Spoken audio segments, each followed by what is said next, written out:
So, I wanted to introduce you to the panel, and also to say that I think with the panel what we are spanning is the whole range of training opportunities. Jurg focused particularly on the BA program, on the kind of higher education program.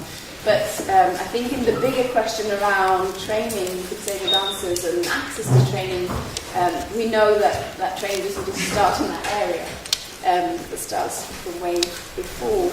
There was a focus on higher education for me in terms of inviting Jurg. Partly it's about our partnership with Trinity Laban, that we're working with Trinity Laban, again in all areas around participation, into the theatre and with the graduate courses. But that I think for me, Candoco, that it's really useful to look at how we get to have more professionally trained disabled artists available to work in as many different contexts as possible. So that was the reason for my focus in here. But I'm very happy that we have a really broad panel here today. So we have Emma Redding at the far end, Kate Marsh, Veronica Jobbins, Jurg. And what I'd like to start with, and I'm aware Emma will need to leave us at 5 o'clock, so I wanted to ask you all to give a short background about your context, your working environments, how that might relate to the question we are looking at here today. Shall I start? Yes, please. Thank you. Hi everyone, it's a real privilege to be on this panel. I'll tell you a bit about how I got involved in research into talent identification and talent development among dancers with disabilities. We carried out a large 3-year longitudinal study into talent development with the Centres for Advanced Training across the UK. So this wasn't specifically focused on disabilities at all, but it led to the subsequent project. So the 3-year study was looking at, in a sense, very simplistically, the extent to which talent is innate versus trainable. And we looked at that from a physiological and psychological perspective. So we tracked young dancers who had already been identified as either talented or they had exceptional potential for dance throughout the Centres for Advanced Training, which are government-funded centres for high-level quality training. We looked at these characteristics across time, certain physical and psychological characteristics, to see the extent to which they changed and are malleable, trainable, versus those that are more stable and unchangeable. And then this led to a project with Dance 4, and Adele's in the audience, it's nice to see Adele here. Dance 4 asked Trinity Laban to undertake a further study, really, to look at the CAT criteria, the Centres for Advanced Training criteria, to see whether that criteria for dance talent is applicable to young people and any dancers really with disabilities. So that was one of the objectives of this study. We also, as part of the study, carried out a large scoping exercise, just looking at access and provision and progression for dancers with disabilities. And that culminated really in sort of 3 outcomes, really.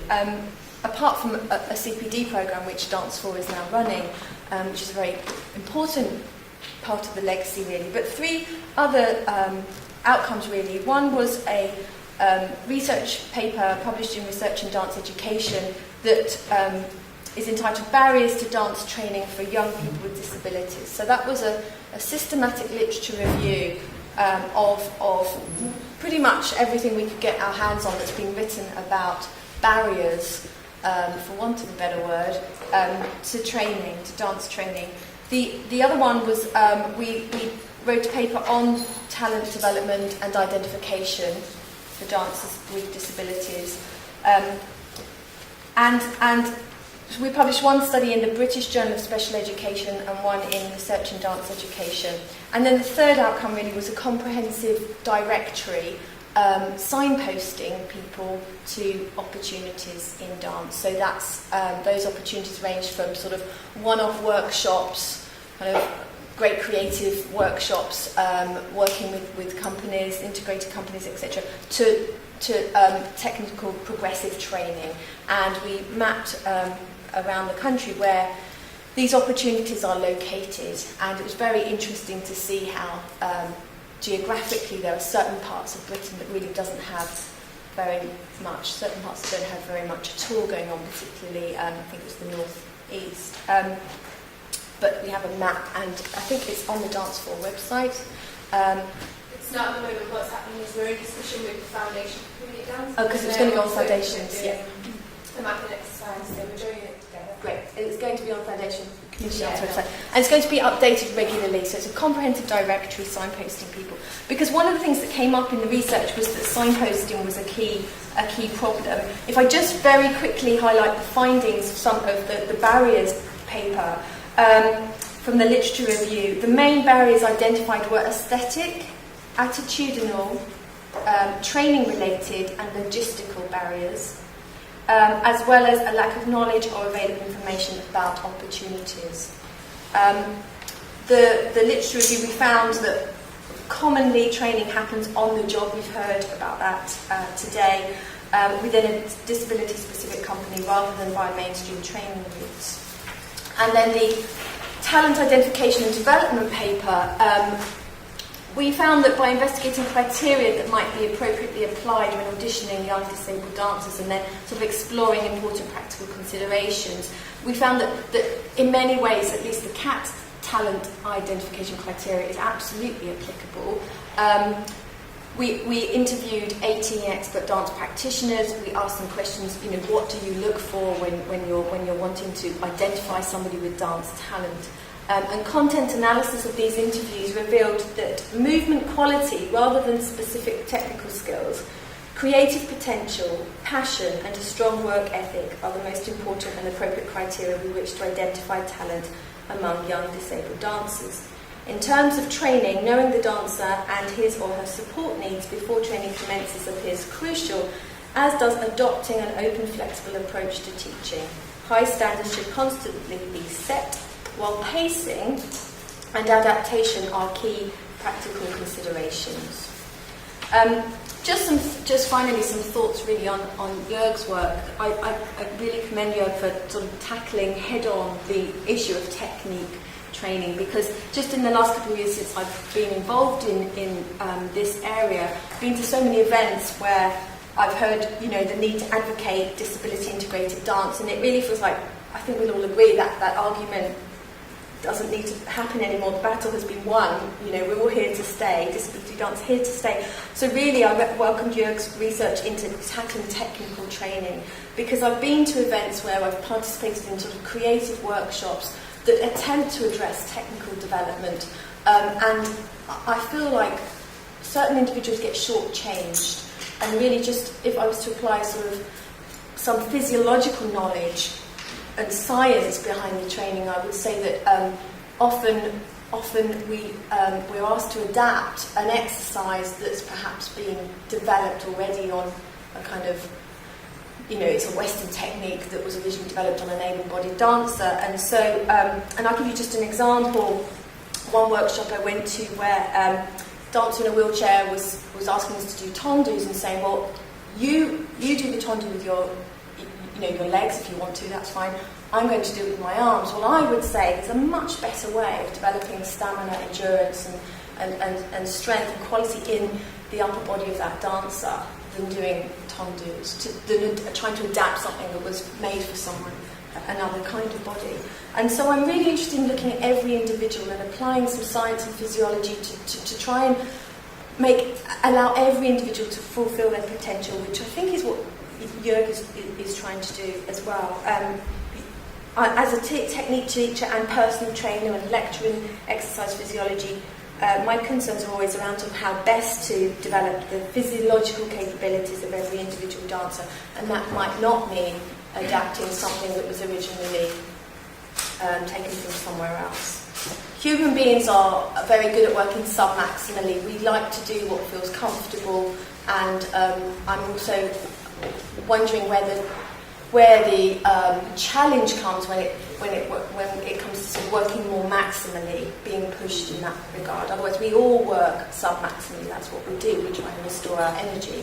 So I'm also, although it's great to have individuals set their own challenge and their own intensity, it's also important for others to set intensity on us sometimes. I think I'll stop there. Yeah, no, that's very good. Very good too. And also it's great that we have it down here in terms of first questions towards that area of research, and maybe you were able to help us out. Thank you, Emma. I think I've been trying to think about the most useful information I can introduce myself with, so I'll try and be brief. I, at the same time as Jurg, in fact, danced for Candoco for 4 years, I think. And prior to that, I had worked with Candoco as an apprentice, so I've kind of been involved with the company since 1996, I think. And I haven't managed to escape yet. I now work as an associate artist.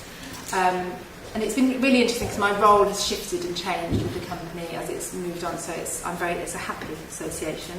I think what is perhaps most useful today, I would like to introduce my research, which is part of broader research hosted by Coventry University and Exeter University, and that is a large-scale research project called Invisible Difference, to get this right, Dance, Disability and the Law. So that's actually quite a large project, and within the umbrella, underneath the umbrella of that project, there are 2 doctoral studentships. One of them is in law, which thankfully I am not doing. The other one is in dance, which I am doing. And this year I've been tweaking the focus of my PhD study, and it's kind of still changing, but I'm really interested in looking at dance, disability and leadership, and very specifically the development of disabled dance artists as leaders. And this is the bit where I'll stop being succinct, because actually conversations that I've had with various people today, in fact, have made me think more about the relevance of that role, and actually to be very simplistic about it. I believe fundamentally that key to improving access and the development of young disabled dancers or disabled dancers in training is the position of disabled dancers, disabled dance artists as role models.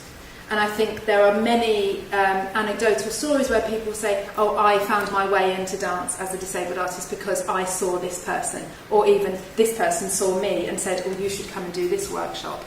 And actually, controversially perhaps, the hypothesis of my research is actually we had there was a hiatus of activity. Can you have a hiatus of activity? I don't know. There was a hiatus in this area maybe 20 years ago, and I actually would pose the question now, and I think we can relate this specifically to the context of higher education. I'm not sure that given that original hiatus, the number of disabled dance artists in positions of leadership is relative to the work that's been done and the things that have happened. And I suppose what I'm actually saying, there's lots of talking and lots of conferences, and actually it's kind of very much parallel to Emma's point, that I think that now is the time for practical access. Now is the time for the question of actually, we know we all want it, so now how do we really ask questions and put in practice how we can develop those leadership positions. And I think, I don't know, I've got a question. Shall I wait to introduce my questions? Yes, let me wait a moment. So I think that's kind of, that's my, I'm just interested in asking really honestly where we are now, I think. And that's what my work is looking at. Thank you. We are now. Veronica? I think I'm here as a generalist. I'm in no way a specialist, and I suspect there's a lot of people out here and around the room that know a good deal more about this topic than I do. So please forgive me, and I'll just say really what I am, as it were. My current role is Head of Learning and Participation here at Trinity Laban on the dance side. So I direct a large programme of work that is very much about access and participation and progression in dance, from little ones from 2 to 92. and I use the word access, participation and progression for the 92 as much as the 2. So that's where I'm coming from. So I'm coming from a position where my aim for the programme is to be a very inclusive, open programme that has within it, I think, a sort of jigsaw of activities that piece together so that individuals can find their way through that programme in the way that is best serves them as individuals, whether they are a boy aged 9, we've done a lot of work particularly focusing on boys, whether they are a person with a disability, whether they're an older person, whether they're a young person that wants to have a career in dance and comes onto our CAP programme. Thinking about just this topic, it's quite interesting. I was just reflecting when I first came into, not this particular role, but when I first started working with Trinity Laban back at Laurie Grove, and some of you may remember that, and we're talking a long time ago, probably about 16, 17 years, and I found myself in charge of the children's programme, which was about 30, 40 children. And there was a child that had a learning disability. I've worked in education all my life, I've taught in schools, that's what I am, I'm a dance teacher. And there were real issues about how we catered for the needs of this individual child. And her mother had a very particular feelings about how we did that. And quite frankly, I was absolutely hopeless. You know, I struggled with what to do in this situation. Ended up starting a class, especially for young people with learning disability, which failed completely. And I learned a heck of a lot, of which I learned that I was no way a specialist, and I needed to learn a lot. I'm very proud of the fact that here we have a very thriving class for young people with both learning and physical disabilities called Danceability. We now have, I hope, a very strong relationship with Candoco. We actually host a group, a youth group, and have done quite a number of projects with Candoco and with other partners. I think this is really important. We work very consistently with Magpie. We have people here, which you may or may not know, specialises particularly with young people and adults with learning disability, as well as Candoco and Greenwich Dance. So I suppose I'm here because I have a lot of experience in that area about wanting not to single out disability as the prime area, but at the same time realising that sometimes you do have to in order to make change. And I would use an analogy with boys' work. 10 years ago we started a very particular research project, an action research project with funding from Paul Hamlin around boys' work. Our filmmaker here, Dave, was part of that project. 10 years on, we have 3 specialist classes still running for boys. On our CAP programme, we have about 40% of boys out of 120, which is quite good. I've never quite managed 50%, but we're trying. And we've got there, wherever we've got, as it were, about boys' work by being very focused, trying to take lessons that we've learned and apply them in lots of different ways, and also being very adaptable and really constantly reviewing where you are and then looking at where one should be going. I suppose that's where I am with this area of work. Thank you, Veronica. I think that's it's really useful to think about what you just said about one of the questions I have. I'm aware of you if you want to say something different. If not, I will move on to. One of my questions was around this idea of diversity or specificity. In a way, the idea of the headline being, is it universal, is it specific, is it grouped, is it individual? You know, are we looking at disability in specifically and knowing that actually within disability is a whole range of diversity, or are we stepping out and looking at this idea of how we create access in a around diversities that have been further away, further back. I kind of get the sense that actually quite a few of you are saying actually we need to focus back, we do need to focus to, in one extent, back in on, we focus in on the individual because that's what feeds us and initiates some practical steps forward that may then become more generalising from the one person into the group to the ability classes that have gone for 20 years. But how do we manage that? How do we, because as Kate said, where are we now, 20 years on, where are we now in terms of what we do practically compared to where we were 7 years ago or 20 years ago? Do you, in your contexts, have a specific ambition or wish or suggestion as to how we take the next step? I mean, Kate, I'm putting you on the spot. You know, you are asking that question, where are we now? You know, if we want to have those role models there, that you believe is important for us to keep on growing our practical engagement with the art form and the recruitment, because in a way that's also the question is around how do we recruit the talents, identify them, but then drive them on to become role models. Is there one thought? Is there one practical drive? I think, I mean, my response to questions like that is, it's always quite, and I always feel like I should give quite a lengthy, profound question, but the thing I keep coming back to, it isn't difficult actually.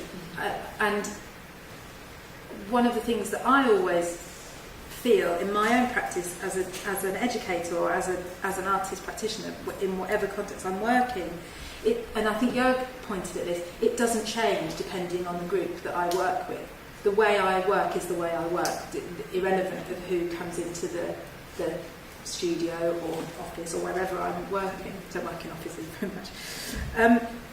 So I think I think there is, and I'm trying to relate this back to a kind of HE context, and I think to apply that almost simplistic approach of actually, sometimes the discussion that we were having earlier of creating opportunities. And I think unlimited in terms of performative work is really interesting. I'm assuming that everybody, when I talk about unlimited, the festival, that everyone knows. Last year in relation to the Paralympics, there was a festival work that focused particularly on giving opportunities for deaf and disabled choreographers to create work and to work with more deaf and disabled artists and to produce that work and to make that a high-profile event to draw attention. And I think we can learn from that model in the context of higher education and training in actually, and I think it's starting to happen, but what if there are some fantastic disabled artists currently making work, and I would say, what if we can provide opportunities for those artists to go in and make the third year piece on a high profile dance or any dance course. And I think what was interesting, Stina and I were talking about this over lunch, is to do that but not be labelled as, I'm a disabled dance artist, I'm going to make a piece on these students because they're doing a module on community dance or they're learning about inclusivity. But actually, the quality of my work is such, so I am the choreographer. Because that I think, and Veronica and Emma might have to correct me here, I'm not familiar with the criteria used in bringing in choreographers for those student choreographies, but that for me would be a real simple and easy tool to inspire aspiring disabled students and aspiring disabled dancers. Again, to simplify it, in my experience, the doing is often far more effective than the talking about it. The modelling is showing, this is what I'm doing, this is what... I mean, to be slightly boring and anecdotal, but when being involved in Candoco's presence at the Paralympic closing ceremony, I became acutely aware of that process, that it wasn't what we were saying as dancers. It actually wasn't even about the type of work we were doing. It was just being there and doing something and doing it that I think perception started to shift. And I hope that will feed into the teaching work that the dancers that we were working with, the other dancers, go on to do. But trying to bring it back to training and education, I think perhaps we do need to find a way to orchestrate those opportunities to bring disabled practitioners into, because it's an inaccessible place actually, and I think we don't say that enough about higher education. And I know that Jurg's written a fantastic paper, but I can't remember, it's Ghettos and Ivory Towers, which I think hints at that. Look at that. But I think it's not a very, if you're not in higher education as an educator or even as a student, it can feel really inaccessible. So I think we do perhaps need to create those opportunities to make them. So in a way, you're going back to what you said earlier about role models, about how we put role models in strategic places to create some of the ambition around where we might want to be. Yes. Could I say, I do think we could learn a lot. I say, if you just look at the other things that have happened, that was a really interesting article yesterday in the paper about the increase of young people from quite disadvantaged backgrounds into higher education over the last year or so. And I can't remember exactly the statistics, but I particularly noted it because I live near Peckham. And Peckham's numbers of young people going into higher education have gone up like 37%. Did any of you ever see that article? And they also mentioned Deptford, which again I felt very proud, and Lewisham as also being one of the areas where there had been this significant increase. It didn't particularly unpick why that's happening. I would like to think that it's because so much work over the last 5-10 years has gone into this thing called widening participation. And it's no one thing. And I think that's the problem if you put all your eggs in one basket. And I think it's a real mixture of doing, but very thoughtful programs and projects that then link up, contrasted with an individual child or young person. And I mean, we were talking about this the other day. You can run a project that's all very jolly and everyone enjoys it, and there's, I don't know, half a dozen, with say 12 young people with disability. Where do they go next?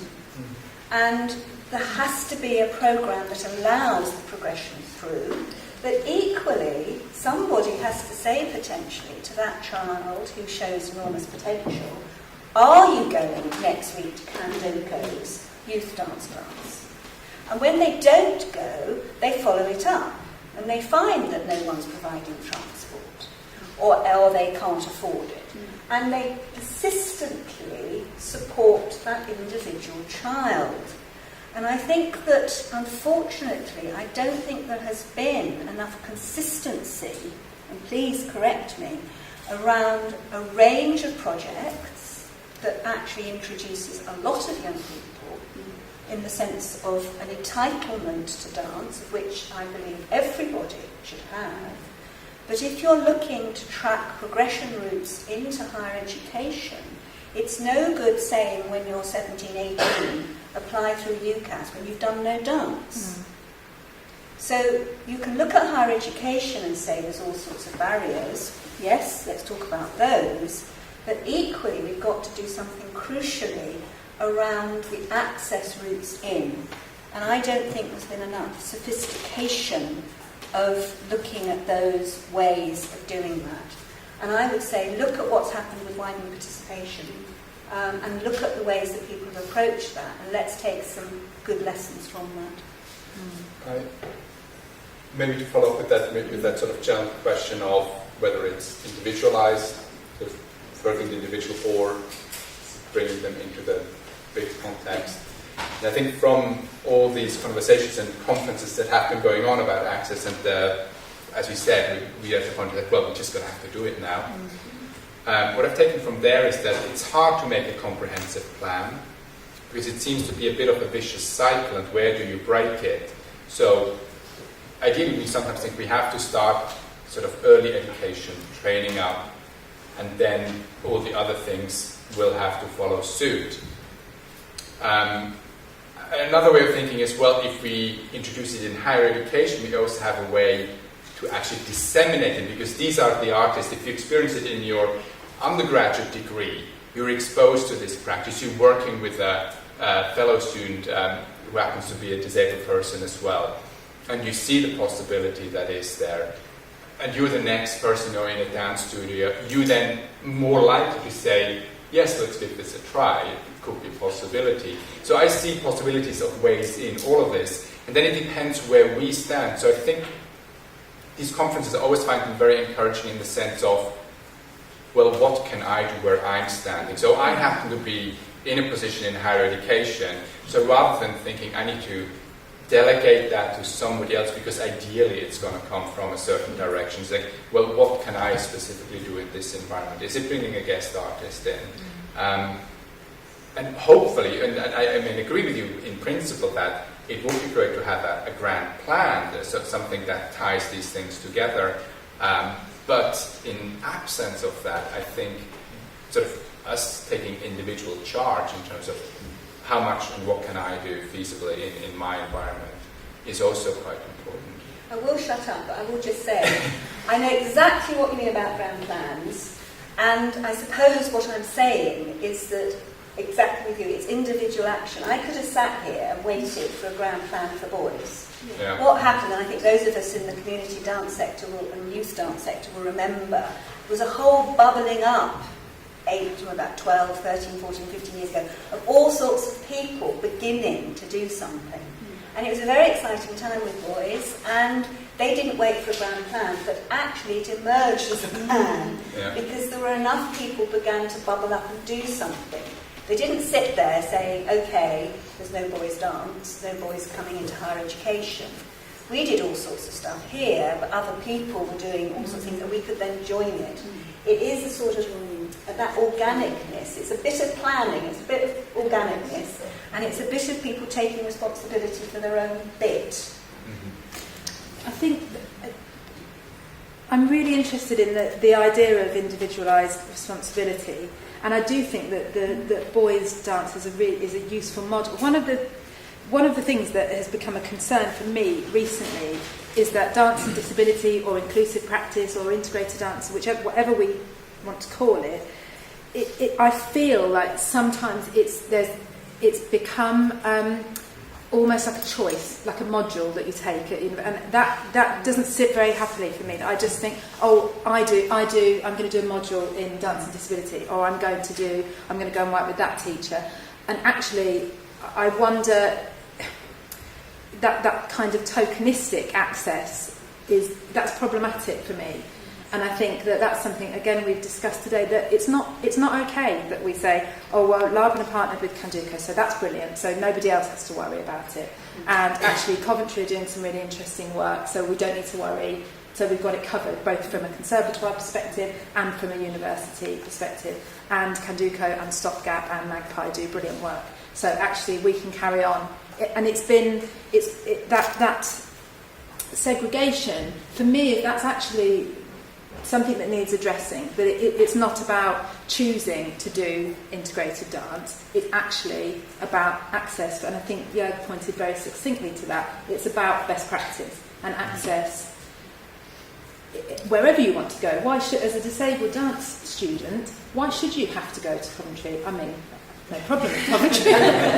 But what if you want to go to Scotland, or are we really saying, you can't do that, you can't go there? I don't know, and that's a question rather than a statement for me, and a concern in this case. So I think what connects you to a practice as well, and for some people it will be, I'm sharing this is disability arts for me, that's a really important community for me, I want to participate in this, I want to contribute to this, so I'll be seeking out environments where disabled dancers come together. And, but that's a question of choice. Or am I a boy who really likes boy dancing and I want to be part of that group? I just happen to be a boy with a disability. And so is there a permeability? These identities that people carry are manifold. And is there permeability, or who says where that fit would be? I like street dancing.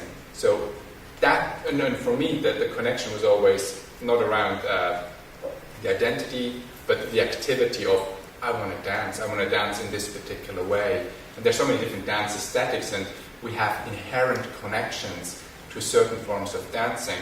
And that, for me, I think is a really important criteria as well, that like Kate said, that it's not relegating people. There is a dancing disability course that's going to be really suitable, but that individuals can find the form that resonates with them.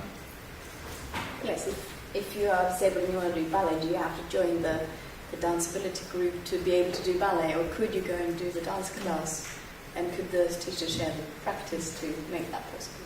I mean, what you were saying about linking up, I think is extremely important, and in a way is that both the link up and the networking out that will help us move forwards, and that's why I wanted to kind of bring in the rest of the room, because in a way it's back to your personal experience and your networks and how what you know about and what you don't know about, and how you make those networks happen so that we keep sharing information, so that it, as you said, sort of this does link up and it doesn't just become the individual practice sitting separately. So it would be quite interesting if you want to share some of your individual experiences with us.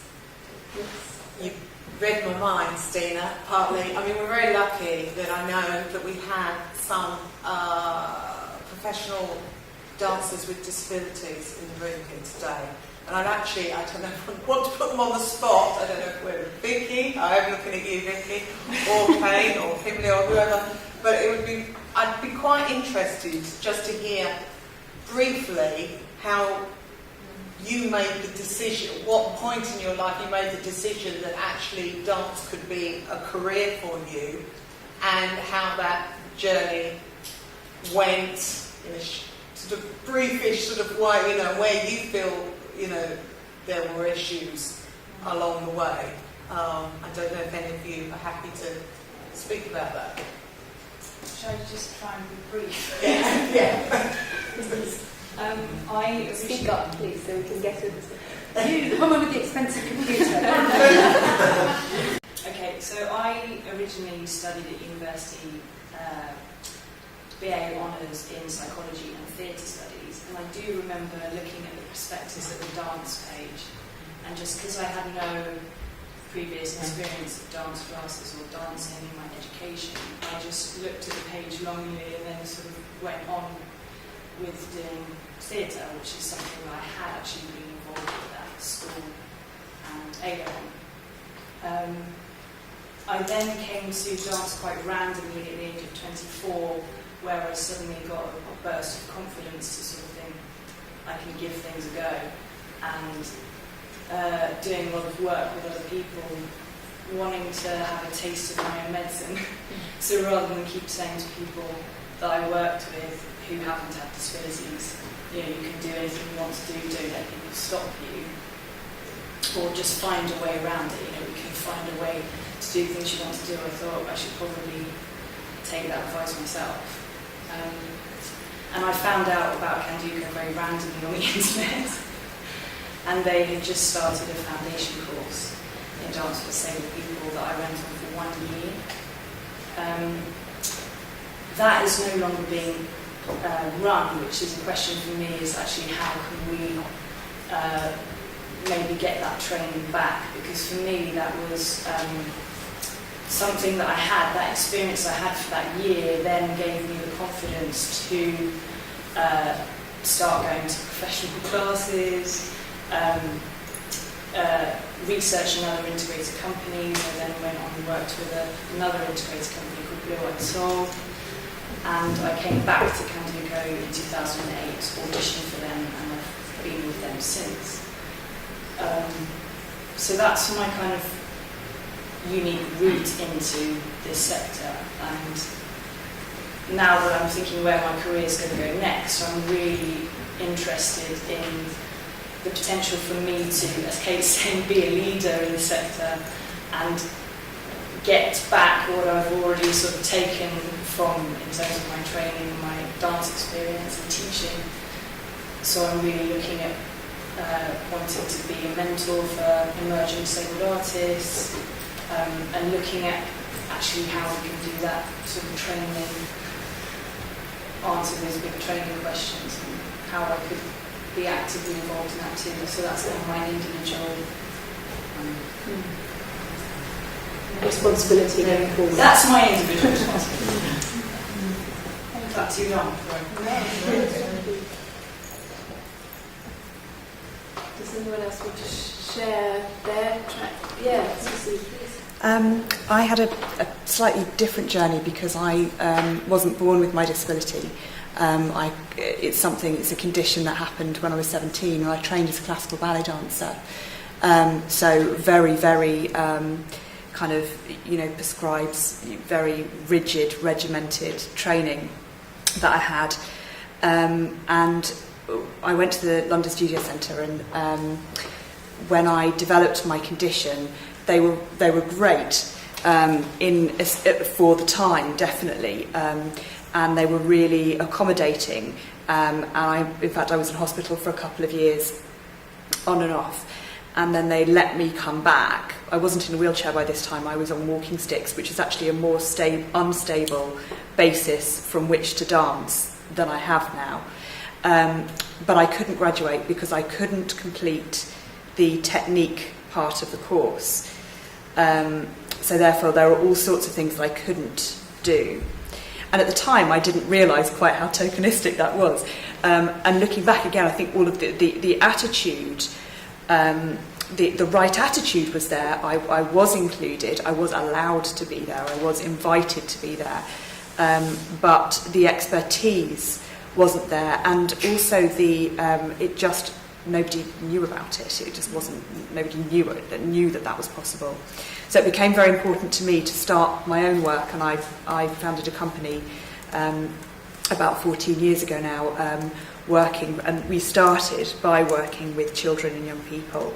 And it was very important to me that it was an integrated setting, that it was disabled and non-disabled people. It was anybody that had a passion for dance could come and they could dance, and that they would learn technique. That would be a very important part, and it's fascinating to hear all of the different approaches and to experience the different approaches, because that's questions that I ask myself all the time about sort of how we do that. And then from that, we developed a training program for aspiring disabled dancers, and that's flourishing now and working really well, and we do have those progression routes coming through, and then a professional performance company which is very much emerging, very much sort of in its early days, which can actually give, which I dance with, but it can actually give other routes.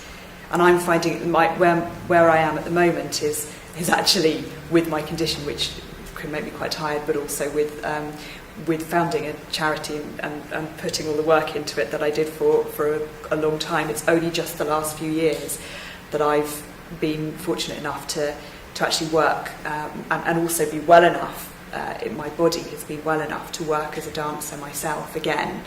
In the last couple of years, I've really pushed myself and learn about what my body can do, and then be able to bring all of that back to my work with my own company, with Act One Art Space. But yeah, that's my journey anyway, ongoing. Very much. When you were saying about that there was the right attitude in terms of for you to continue, but you mentioned that there weren't the expertise for you to be able, like for people to follow you through and be able to graduate. And I just want to pose it to everyone. So what are the expertise that we need in order for someone to be able to judge, to pass, for someone to say, oh, like she can pass an assessment, or I'm just curious to hear people brainstorming about what are the expertise that we need so that can be possible. Sorry, I'm actually going to correct myself because I shouldn't have used the word expertise, because it isn't an expertise. It is about role models. For me, it is about just opening up the practice and going, all right, Susie, what do you think? But I didn't know, I didn't have any confidence. I had a completely different body from which was not behaving itself at all. And so I didn't know. So I myself needed to see and have some experience of other disabled dancers to be able to, I wish I'd met you guys and Mark at that time, because I would have known, I would have been able to direct and actually had more confidence to say, no, what are you talking about? Of course I can do it. But at that time, I was kind of like... But I think in a way, I understand that there is the aspect of self-motivation, which is essential for any dancer. but on the other hand, whether it's the expertise, I don't know if expertise is the right word, but I think expertise is actually a very good word, because I think it's a word we often come up against, Yeah. or we are, seen as, kind of be seen as expert, or someone who has the experience is seen as an expert. And I think that word also, I should look up in the dictionary, but it carries some idea of knowledge, skill and experience to be able to do those things. And I think often the questions we come up against is the feeling of lack of that experience, or the lack of that knowledge, or the lack of that. And I guess what Jürg's trying to put into that mixture is the thing of, we have some knowledge and some experience as teachers, finding a methodology with which to apply our understanding of the body and how we train dancers in general. Is there more skill-specific knowledge needed to train a broader range, more diverse dancers, disabled, non-disabled? Is there another level of experience, knowledge, skills that is needed, or does it still sit within the knowledge that as teachers we hold? Has it got to do with specific experience only? And so therefore exposure to the different working practices, exposure to how individuals deal with certain things. Can you draw from those individuals to come together with some kind of general understanding? In a way, it goes back to this idea of general or specific, and I think we keep both of them are there. Both of them are there in terms of the knowledge we need, but how we. I think it's a good question around expertise, but I think expertise is a word that we do use a lot. But it's quite a dangerous word, because it can lead to the assumption that it's some sort of secret, that person knows and that person doesn't know. And I think I do feel it is important that there is some acknowledgement that it's quite a big deal if we say actually a plie is not a plie, or it can be lots of different things. It's quite we have to acknowledge that not apprehension is not the right word, but if your background in dance, and we've talked a lot about background in dance and history and legacy and learning retrospectively, and actually if it feels like there needs to be a questioning approach rather than it is this is the expertise, but you come with questions. And actually, I know she's not here, but I would slightly I'd like to channel Celeste actually, who for me is my role model in those terms, who constantly questioned what in her dance work, and certainly when for me working with her, what is this? What am I trying to achieve, and how do I get there? And actually, it was never done through it's that real openness of teaching that expertise can mean lots of different things, but it's quite an alienating term as well. And it has that. I think that's what I'm trying to say, that it suggests a certain secret formula, and I think that's quite dangerous, because as soon as we say, I know this, I know how to do this, then that makes it very difficult to share that practice, I think. So Celeste, just to make clear, Celeste Danica is the founder of Candoco Dance Company. So she brought into play 20 years ago with the idea that she was interested as a disabled person to work with other non-disabled artists and develop dance and focus on the art of dancing as the way to create the work and to enrich the work through those different approaches from a physical starting point. I think you put an important word in there that I sort of going to tip on, which is exposure. So I think I need to see a dancer several times before I can understand the dancer and see how this dancer functions, engages, thinks as well, and how that becomes evident in their movement. I will, when I look at a classroom of students, a student that I'm familiar with, I can give much more advice and feedback to than a student that I've just seen once. And now when we're thinking that somebody, comes in with a very different movement characteristics, I will need to take time to find out how do you move, how do you function, what do you know. And my feedback actually often is not a comment that I make, but a question that I make, is trying to find out. So what were you thinking there? What is your choice there? What other possibilities are there? And then maybe we can build up the expertise to work with this particular dancer. How we build up, I guess, what we think is sort of global objective criteria to have an expertise in. And I think we in dance we try to bring that objectivity in And I think we can do that to a degree, but, you know, hand on the heart, how objective can we really be? And isn't it we're always going to sort of gravitate towards the dancers that we have an affinity with, that we understand? And we have to be fundamentally honest about that and engage in that conversation and say, look, from my subjective viewpoint, that's what I'm seeing. And then maybe we can start an honest engagement. But if we hide behind objective standpoints, we might constantly sort of put something that we even almost perceive as rational. But then are you saying that as a non-disabled dance teacher, you shouldn't be teaching any disabled people because you can only go from your subjective standpoint? No, it's what I'm exposed to, what I'm experienced to. So if the longer I engage with a student, the more legible that student or dancer comes to me, the more I can have a dialogue as well and maybe come in with suggestions as well. And also but I think it's really important to note that works both ways. It's actually about that subjectivity of I am disabled being taught by a disabled person. It's really important, but equally some of my most exciting practice is working with BTEC students who are really into their street dance, jazz, and I am very much the quirky contemporary teacher, and actually to just be in that environment with a disability, never having to, it's never explicit. I find that really exciting in terms of my work. They're going off and they go to London Studios, they go to Lane, I can't remember any of the commercials, but they're definitely in that commercial X Factor route, and that for me, I get a real thrill out of that. But I have a student now, I'm going to name drop, who she dances regularly on the X Factor, and I was her contemporary dance teacher. That's really exciting, that whatever she goes on to do, her contemporary teacher had a disability. So it's kind of... Lisa Sarah. Sorry, I'm going to get a couple of things. I have to go partly with what Kate's saying with regard to role models. I mean, I'm old enough that I went through my training, my further education before the Disability Discrimination Act came in. So it very much was a case of digging your heels in and just battling your way through. And there was no one to look up to. And I remember then in my employment training, I was offered an apprenticeship through the Arts Council. They couldn't find one person with a disability to be my mentor. And that whole thing that Jürg was saying about familiarity is incredibly important.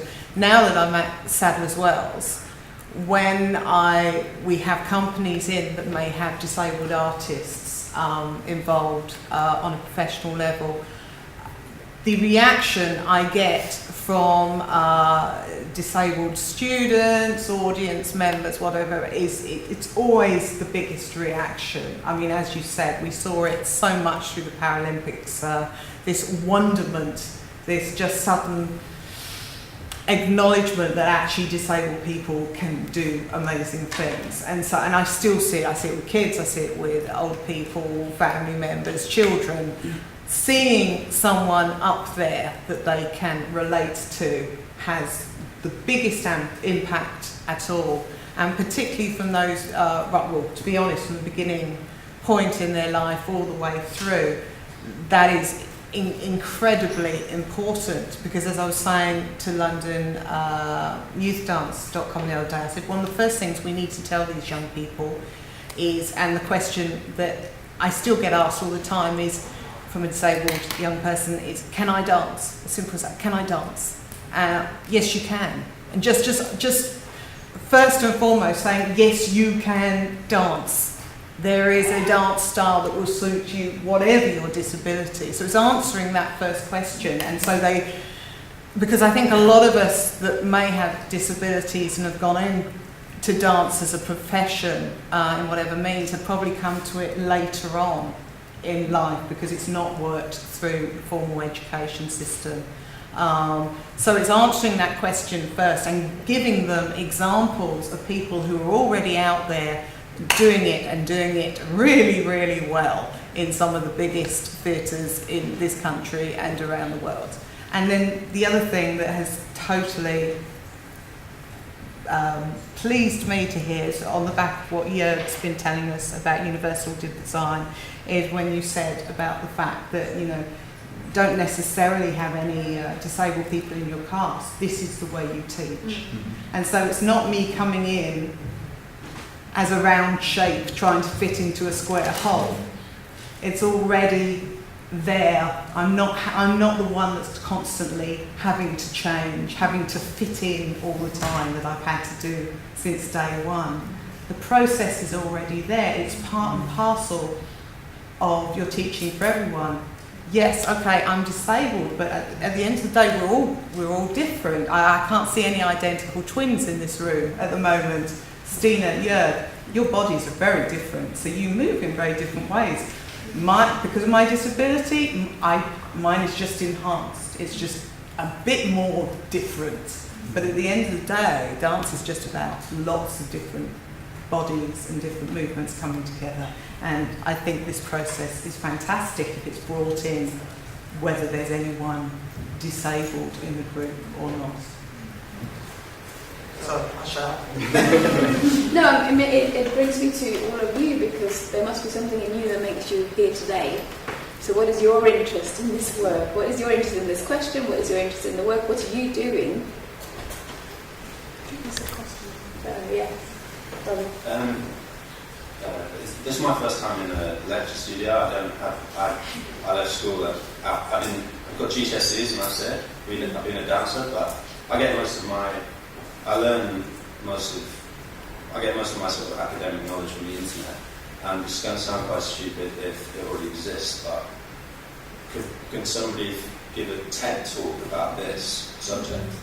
And then loads of disabled people who might not have already thought about it, because everybody watches. They get hundreds of thousands of views. Yes, I don't know how you get nominated to be on a TED talk, but that's a good point. I should put a guide in my book about action.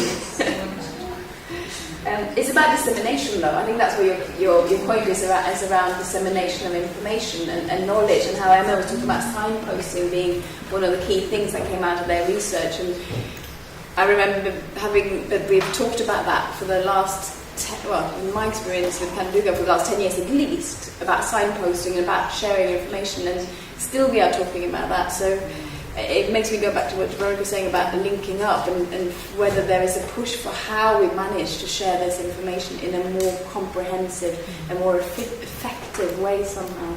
If you have thoughts on that, that'd be great to hear, or later on, or just now. So Sue first and Claire. It's just to second that point, because going back to Kate's point, where she said about disabled dance leaders, we all know we want it. And I would question, yes, possibly us here want it, and anybody who's been involved in endless conferences. I went to one at the Aspire Centre 20 years ago, I think, that Candoco led about access to HE for disabled dancers. 20 years on, it's the same constituents talking about the same things. And I think disseminating the ideas and the arguments and the questions wider is one thing, because I do have a sense that there are still elements of we, whoever we are, that don't necessarily actively not want it, but it's less in their interests to actively do something on an individual level about it.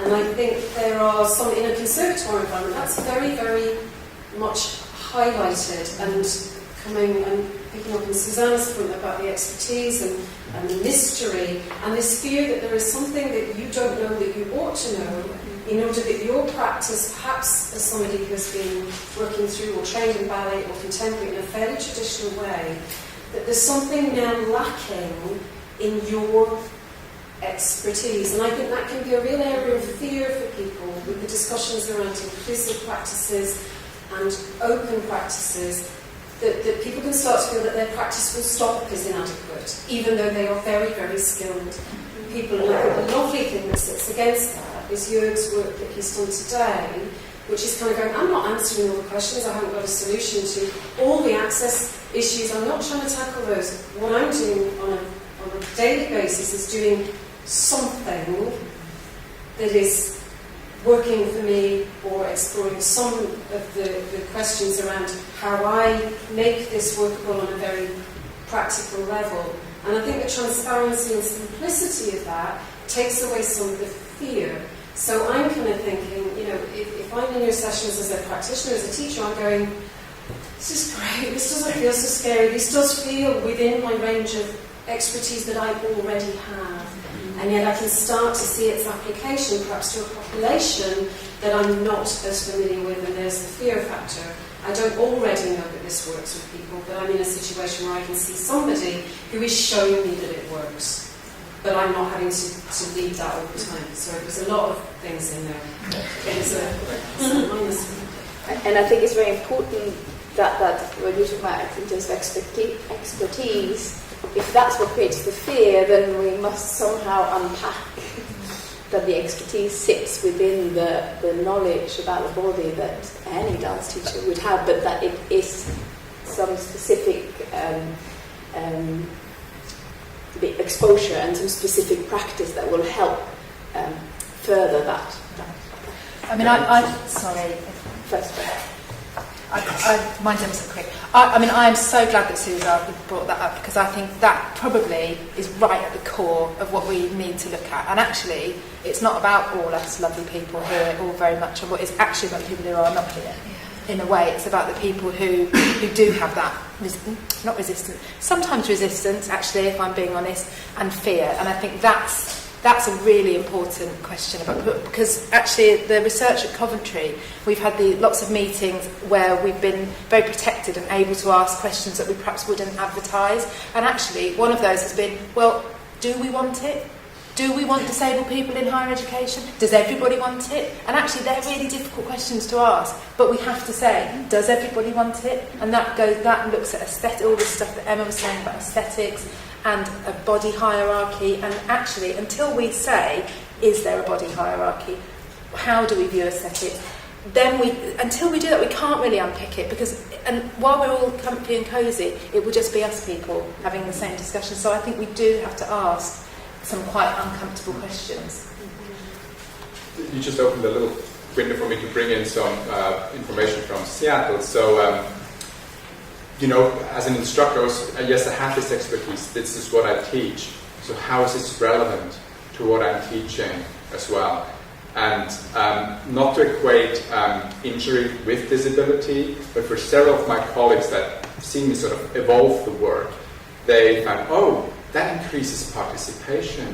And the same methodology that you're using could actually help my student with chronic shin splints over there to be more involved in the class and not choosing this all or nothing approach. Like you either sit out or you're giving it your all, and then the next day you can't walk again because your shin splint is so bad.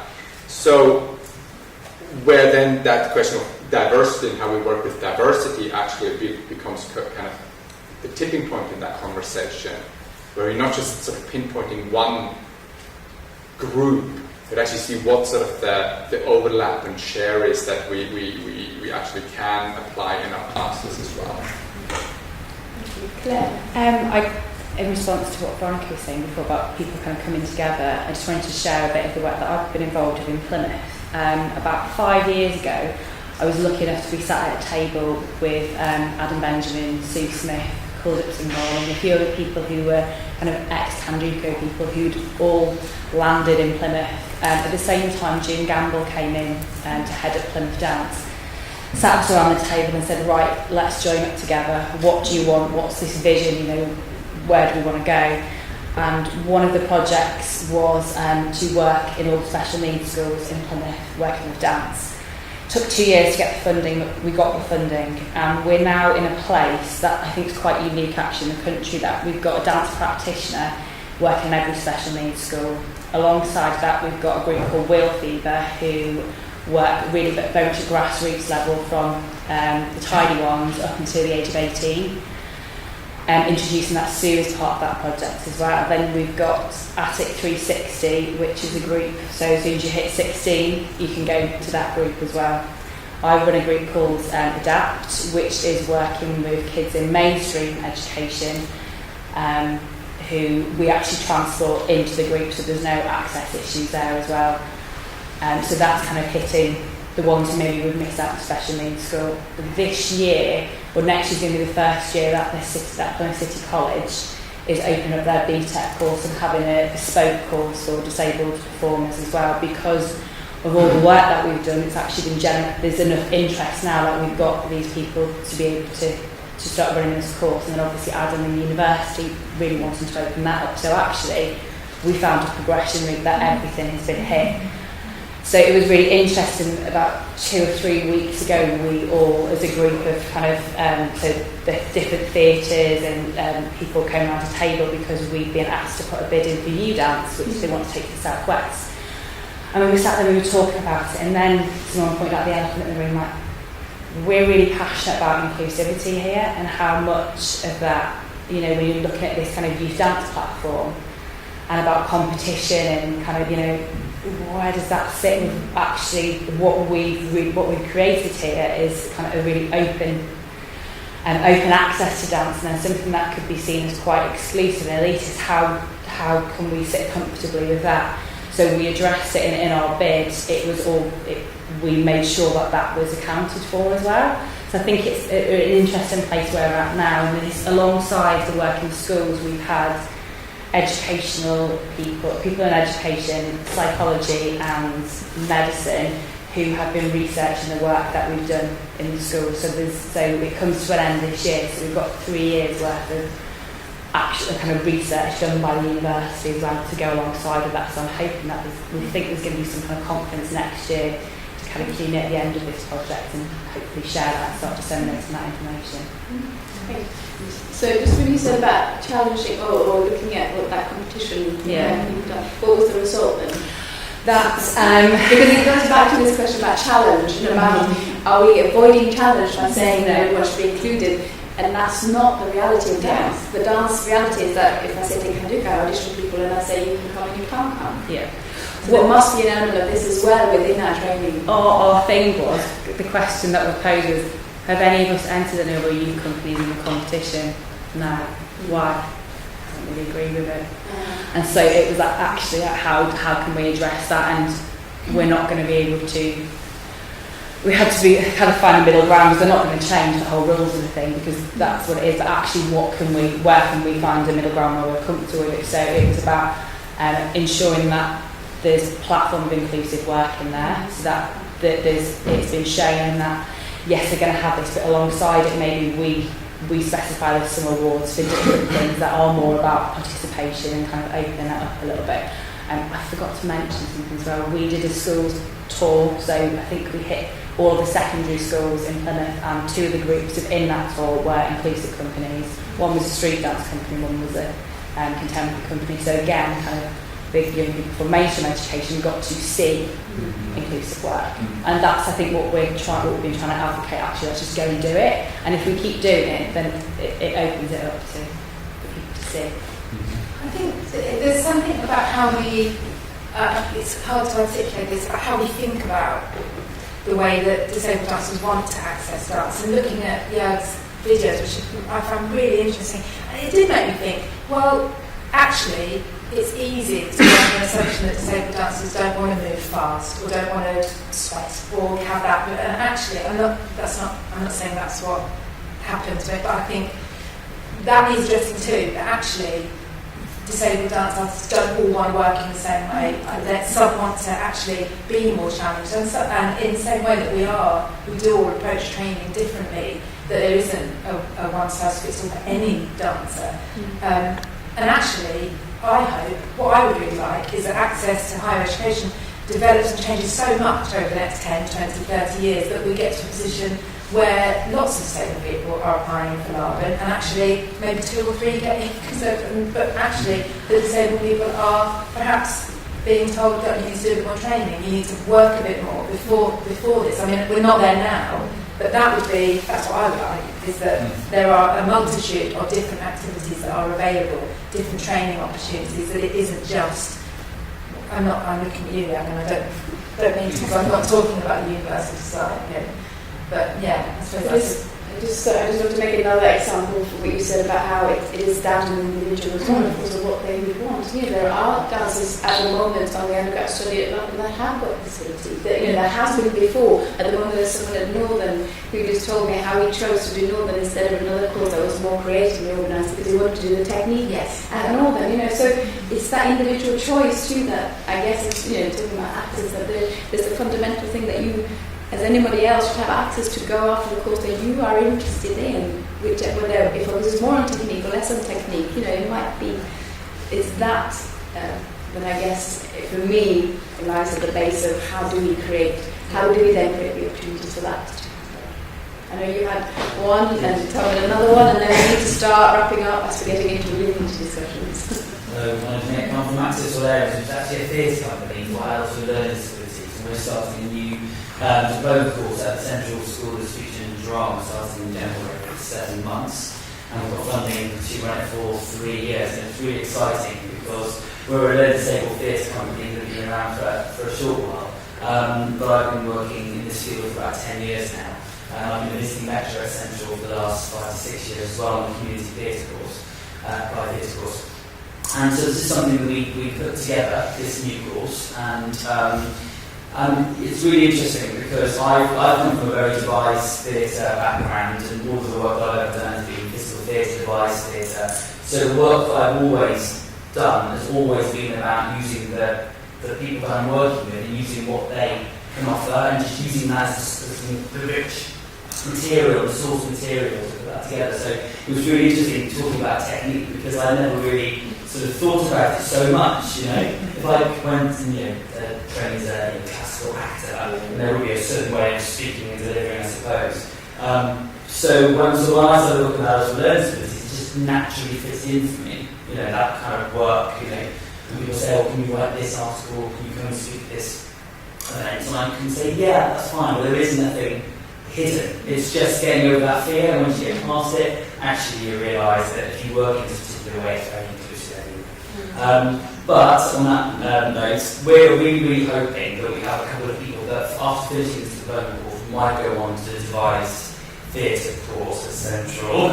If we get one person over 3 years, I'd be absolutely over the moon. And a lot of work to be done with adults with learning disabilities when it comes to the theoretical work. I know some of the courses, there's huge barriers there with theoretical work for adults with learning disabilities. But into the devised practical theatre work, I don't see there being any barrier. I think if you're a good enough performer and very open to devising, then you can hopefully naturally progress in that level as well. So, yeah. But I'd be very interested in talking further about work and how you might be able to collaborate. Keep in touch. Let us know your details. Help your details. Great. There's Tom. And then we need to start looking at the carbon. Just in terms of higher education, obviously going on what Kate said about there is that individual, and I think what I've got from this particularly is that it's all about individuality and what someone wants in that higher education. But the thing is, higher education, not necessarily there is this aim, but there is a degree, there is this kind of label that's attached to it, there is this kind of objective, we're talking about what is the objective. And it's just, I think, from hearing what disabled and non-disabled dancers, and also hearing what you said about mainstream schools, is that it is about that stepping stone that very started with, and it is the fact that you can go to places even, I know North East is the kind of cliche of kind of this and some young, but even places like Hampshire have no arts funding as at all. It's moving the point. So it is down to facilities, and as much as higher education can be the skills and it can be differentiated for each individual, I do feel that the fundamental thing, and hearing how people have actually got into dance, I think it is actually that stepping stone, not a stepping stone, but that transition to actually make them want to go into higher education. I think that facility is there, and especially hearing what you've got at Coventry, I think that diversity and tailoring to individual needs is there. I think it's just the awareness of what's available in your area, because I'm Kent, and as much as we're so accessible to London, if you haven't got money to come into London, you've only got the mainstream education, and as far as I'm aware, disabled is not really necessarily an option in dance currently at secondary schools. And as much as Frankie said earlier, it may be this fun, you can go in and have a good time. The thing is, like higher education, there is this role, or this is an objective that you want to actually go for. And I think that's what's being kind of advertised, and also how to approach it is there, because like you said, going into UCAS, you need 500 points before you can access higher education. But then you can't gain any points in the first place in the facility as you are. So as much as we say higher education is available, it's not necessarily accessible for some people. You need the BTECs. Yeah. No, I mean, but that's what I'm talking about when I was saying you've got to start somewhere, and you had a strategy. That's interesting. It wasn't a great national strategy, but you thought it through.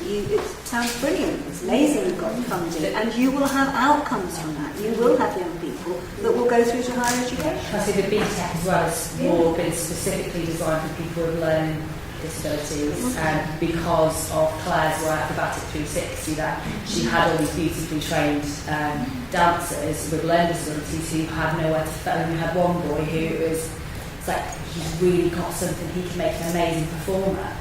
And the school kind of kept him as long as he has Down syndrome, the school kept him for as long as they possibly could. It's like, he's going to go out there, and then what's he going to do? Go and do a cooking course, do a life skills course, go and do another cooking course, and he's probably going to be stuck doing that potentially because they don't know what else to do with him. So what can we do? So this was the answer really.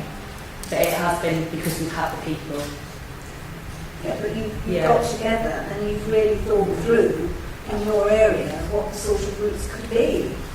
I do think it takes that sort of consistency to be able to get some people through, and then it leads into the role models. And you're not going to have those role models until people have worked to support and get them coming through. But they're also being trained as dance leaders, as sports leaders UK, so we try and kind of have, I've had one of the girls come into school with me and teach with me, so it's trying to get, because at the moment, I would say that all of us are non-disabled, who have kind of been pioneering and stuff that isn't.